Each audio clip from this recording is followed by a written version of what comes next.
Hey everybody, it's Andy, aka Max Ryder. I was asked to do a review of the Dread House by some people at the Call of Cthulhu Facebook page. They wanted a real quick review. So you don't have to watch this whole video. I would say I would recommend the Dread House if you like ghost stories and haunted houses and that kind of thing. It's made for Pathfinder, Call of Cthulhu, and 5th edition. It comes to us from Hammerdog Games, which is a small company, who also sell oh crap. They also sell little pieces of the house, flat little, I don't remember what they're even called, squares that you can put together to form this, kind of in the manner of Escape from House on the Hill. And they also sell miniatures, relatively inexpensively, of various furnishings and that kind of stuff. I would suggest you check them out. So, I wanted to do a quick overview of the Dread House as fast as I can here. The Dread House is about a giant house, and if you're dealing with Call of Cthulhu, which I will be if I ever run this, you can make a massive campaign out of this, wherein you start in the 16th century, back in the 17th century, back in the late 1600s. Deal with that, with the Dread House in Spain, and then jump forward to the 1920s to 1919, wherein you come to another house that was built in Pennsylvania that is actually has pieces of the original Dread House with a different. It's not the same layout exactly, but it's similar. And run yourself through a campaign that will last several scenarios from 1919 to 1935. There are also some standalone scenarios, such as The Sinister Secret of Pepper Marsh, which is a play on the Sinister Secret of Salt Marsh, and Stay the Night, which is the present day, which is a present day one where you can win this house. Finally, there is a future 2117 with escape parks, and there's Geist in the Gears. There's a lot in this book. Not everything is geared exactly towards Call of Cthulhu, but everything can be easily modified. So from the beginning, real quick, you've got your introduction. There's some core ideas with some ideas about ghosts and that kind of thing. Here gives you kind of an idea of some of the miniatures that are available and the little places, the placemat thingies. Now, one thing that I'm going to criticize about the house is that the map is made, it's not made to scale. It is, as they say here, it's presented, it's scaled with the use of miniatures, is what they say right here. So in reality, it'd be half the size that it's presented here, which is cool that they tell you this so that you can actually say, okay, well, every square is not 5 foot, but 2.5 feet. If you want to run it more realistically, and I'm all about the realism, but I understand them making it larger because miniatures take up a bunch of space. Whew. Oh, hold on. All right, so they go into a pretty big background for the Dread House, which is great. They also show you how you can drop it into northern Spain with the Tajmirs. There's a very comprehensive timeline. I enjoyed that a lot. Then they've got kind of a breakdown of the entire book as far as the scenarios go. So you start with the Dread Wedding. Well, the book starts with the Dread Wedding, and then you can move into prequels. Beyond that, they give you an idea of the idea that I really like that they present is a full campaign that starts with the same characters in Spain, or in the case of Pathfinder, or 5th edition, in a town called Sorrenton. But you can start in Spain in the 1670s, and your characters start out as children, going through A Talisman of Hope, The Dark Garden, and several of these standalones that deal with the house but don't actually go into all the details of the house, until 1681 is when the Dread Wedding takes place. The Dread Wedding is the core of the entire book. It is essentially, and there are spoilers here, guys, the Dread Wedding is essentially, oh, and one thing I forgot to mention is this is a reading review. I have not played this game. I've just read it, absorbed it, and so it's not going to be as comprehensive as something like Seth Skorkowsky would make. So go check out his YouTube channel. I'll try to remember to put a link in the description below. Anyway, I'm all over the place here, aren't I? So the main story is the Dread Wedding, and then you can run these others as prequels, or you can run them first with the characters growing a little older each year, and then come to the Dread Wedding, which is the big ending for the Dread House as far as medieval/Renaissance Spain. Let's see, what else we got here? The Dread Wedding, the Talismans of Hope. Okay, this breaks down all of the other shorter scenarios that you can throw in to either act as prequels or to actually play before you play the Dread Wedding. Then we jump to present day, or actually to the 1920s with Call of Cthulhu. And, these aren't, but you've got Piercing the Veil, 13 Ghosts. There are also several scenarios to play there over the course of about 20 years, wherein your characters can keep coming back to the same house that is in Pennsylvania to deal with it over and over and over again, or bring in new characters or anything you like. It would also make a nice, small, short, relatively short, maybe a 6-month campaign. What else we got here? They have advice on a 3-day campaign. If you're just going to want to play the Dread Wedding, you can either have them immediately in the house, or they've got advice on having your characters do some checking up history and background, that kind of thing. Dread Wedding Events has a complete breakdown of everything that's supposed to happen. You've got some beautiful maps of the area, which are very nice. A map of the town of Sorrenton, which translates into the Spanish town of, let's see, Cernedo, which is a fictional town. I thought it was real, but it's a fictional town in northwestern Spain. Several characters are... Oh, hold on. Several characters introduced. Most of these will best fit into Pathfinder or 5th edition Dungeons and Dragons, but they can easily be modified so that they would fit in with the Call of Cthulhu. Personally, I would... we'll talk about that at the end. So you've got several characters here. There's some advice on changing that to Call of Cthulhu. Mechanics of the grounds. A terrible storm strikes this town every year around the time of the Dread Wedding, part of the curse. They've got some nice information on the grounds, and then they go into a lot of detail on the house. The house takes up the house itself, which kind of meshes with the Dread Wedding scenario. As you can see, we've got some more detailed maps of each section, and then you've also got a map of the entirety of the house, first, second, third floors, as well as the attic area.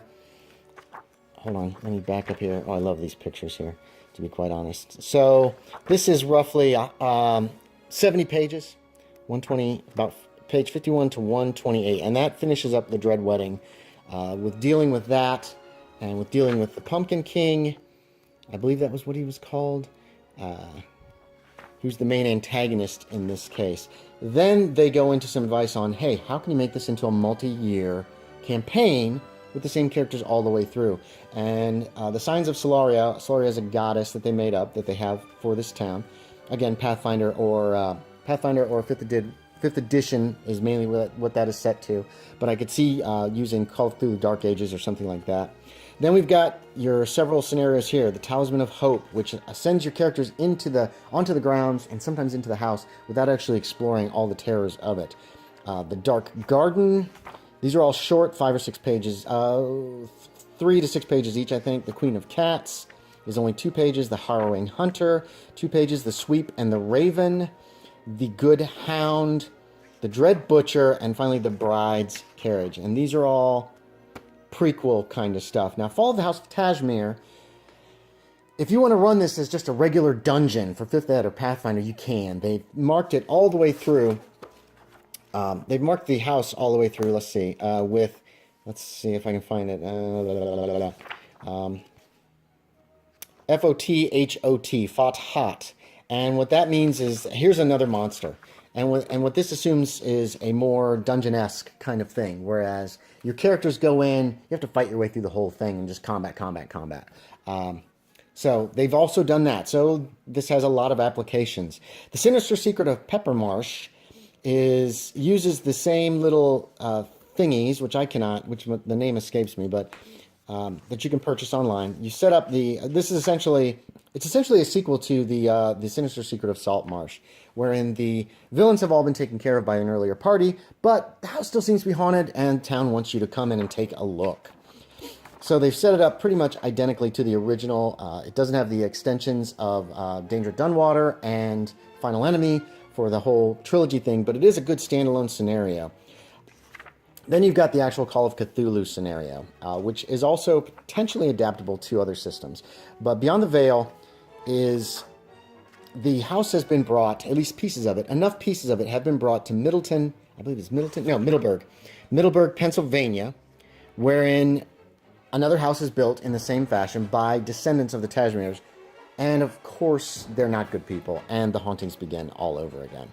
A 16-year campaign. So, and there's Middleburg. Middleburg is a real town in Pennsylvania, and though there's not much of a map of it, there are some that you could probably find online. They go into some detail on the grounds. The house, as you can see, is a lot smaller. We've got descriptive text of all the rooms that still exist in the house. It is abandoned. It is awful. Unlike The Haunting or The Legend of Hell House, The Haunting of Hill House or Hell House. Talking about movies and then books. Unlike them, which the house is kept up by caretakers, the caretakers do not keep this house up on the inside. They're not even supposed to go in. Piercing the Veil sees the return of the ghosts. The house was allegedly haunted. Now it really is. There's a little fiction. The fiction adds some good background, in my opinion. I'm not a big fan of fiction in RPG books, but I enjoyed reading these. You've got 13 Ghosts, which is essentially an homage to the movie 13 Ghosts. The Golden Scoop is here's more fiction. Tome of the Dead sees the ghosts coming up again. And this is more like a zombie movie. So if you like The Evil Dead or that kind of thing, it might be your cup of tea. The Machine Man sees an investigation underneath the house, the tunnels and the cellars. Now, the only problem I have with this is there is not a map of the cellars for the smaller house. So you're going to have to make that up yourself or fix it. Ghost Catchers is, of course, based on Ghostbusters. They've devised a way to actually capture up the ghosts in the house. The Veil Unveiled is a little more fiction. The problem I have with this piece of fiction is it doesn't actually fit with the scenario. I thought this fiction would be leading up to the scenario, but it's supposed to be of the scenario, and, Dread Secrets sees the end of the Dread House. Allegedly, there is an epilogue, and sometimes it's hard to destroy evil. Stay the Night is present day. In a modern Call of Cthulhu scenario, you need to spend the night in the house, and you win it, and you can have it. Again, it takes place it takes place outside of Middleburg. Or actually, no, it's not the same house. It's this little guy house. I messed that up. There's a lot of good advice on using a walkie-talkie to freak out the characters. Geist and the Gears takes place 100 years in the future. It's an escape room. The house is an escape room with very high-tech holographic stuff. So, you go in, and you've got to escape the house. But unfortunately, the computer... Something goes wrong, a ghost gets in the works, and it's going to try to kill you. In our appendices, we have some optional rules dealing with sanity, souls, and that kind of thing. And then you've got your dread ghosts. And these are the more powerful ghosts. And they've got stats here for Pathfinder. They've got stats, I believe, they got 5th edition stats using these dread ghosts, these more powerful ghosts. And finally, they've got some Call of Cthulhu stats on the Dread Ghosts, which they're interesting. They give them some potential spells. You've got some ideas on what they might look like. And then you've got examples of... And again, I'm focusing on the Call of Cthulhu because it's what I like. You've got some examples of these Dread Ghosts. They've got a few new magic items for Pathfinder and 5th edition and Call of Cthulhu. Magic items and some new spells. Plus, here are the NPCs in the back. And I believe these are for... all three as well. Call of Cthulhu, Pathfinder, and 5th edition. And a few notes at the end. So there it is. There's the Dread House. Now, I love the idea of making this into a massive campaign and starting in the medieval era in the 16th or 17th century with your Cthulhu Dark Ages characters or just 7th edition Call of Cthulhu characters that are modified, running them through the Scions of Solaria, although replacing, of course, Solaria with Catholicism. I mean, it does take place in Spain. Running them through here from 1777 to 1677 to 1681 as children growing up and then actually going. Now, I would have made a few modifications. A lot of these see the townsfolk saying, yes, you children can go in the house, blah, blah, blah. And I don't know, I had an idea that maybe instead of the townsfolk actually liking this, they're sneaking in. Or maybe there's one child amongst their group who is psychic and realizes they have to do these things. I don't know, it's just a few ideas. Then jumping ahead to Beyond the Veil with either their descendants or just new characters running through Beyond the Veil. And that's probably where I would quit. I might run these others as standalones, because Sinister Secret of Peppermarsh is okay. Stay the Night is a lot of fun, and it's a lot of sanity loss. And Geist in the Gears is interesting. Doesn't really appeal to me, but there are very few future Call of Cthulhu scenarios, so there's one right there. Overall, I'm glad I bought this book. I really think this was a good investment. It's some neat ideas. It's a good campaign. It could set up for a very nice campaign, if ghosts interest you. There are only a very few Call of Cthulhu scenarios that really focus on ghosts. The ghosts are what they're about. I mean, there are ghosts in several, but there aren't many that ghosts are the core, and that ghosts can actually kill you. Excuse me. So this is something that I think this is an excellent little product. It's got some great support from Hammerdog Games as far as minis and that kind of thing. And overall, yeah, this is worth it. So thanks for watching, everybody. As I said before, I'm no Seth Skorkowsky. I'm not going to do a lot of reviews, so we'll see if I ever do this again. But thanks for watching, and I will talk to y'all next time.